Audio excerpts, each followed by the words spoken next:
नमस्कार, हाजिर हूं मैं रुमाना इसार खान। मौका नेशनल डॉक्टर्स डे का है, राष्ट्रीय चिकित्सक दिवस, और इस मौके पर हम बात करना जरूरी है। सबसे पहले तो जानना जरूरी है कि आखिरकार राष्ट्रीय चिकित्सक दिवस, नेशनल डॉक्टर्स डे 1 जुलाई को क्यों मनाया जाता है। दरअसल भारत के एक बड़े मशहूर डॉक्टर हुए डॉक्टर बिधान चंद्र रॉय, जो पश्चिम बंगाल के दूसरे मुख्यमंत्री भी बने। 1 जुलाई 1882 में उनका जन्म हुआ था और 1 जुलाई 1962 में उनका निधन हुआ।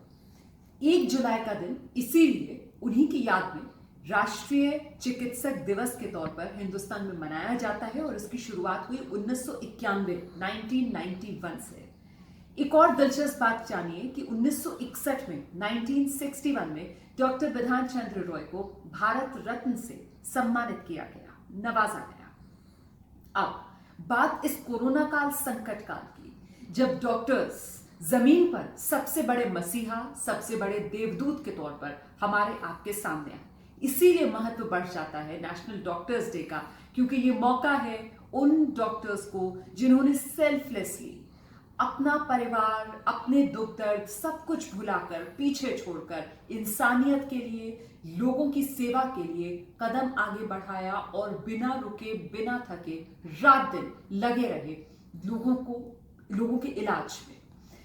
कोरोना काल है, संकट काल है। अगर आपको ऐसा लग रहा है कि ये संकट टल गया है क्योंकि अब तो हर तरफ अनलॉक शुरू हो गया है, तो प्लीज आपसे गुजारिश ये कि नेशनल डॉक्टर्स डे पर जब आप डॉक्टर्स को थैंक यू बोल रहे हैं तो इस बात का जरूर ख्याल रखिए कि आप कोरोना के वायरस को एक बार फिर से न्योता ना दें। एक तो अभी सेकेंड वेव जो है, कोरोना की दूसरी लहर जो है, वो भी पूरी तरीके से खत्म नहीं हुई है। पीक जरूर चला गया, कोरोना वायरस के केसेस ढलान पर जरूर हैं, लेकिन अभी भी हिंदुस्तान में रोजाना करीब 50,000 के आसपास नए केसेस सामने आ रहे हैं। मरने वालों का आंकड़ा अभी भी करीब 800-900 के आसपास 24 घंटे में बना हुआ है। इसीलिए खतरा बना हुआ है।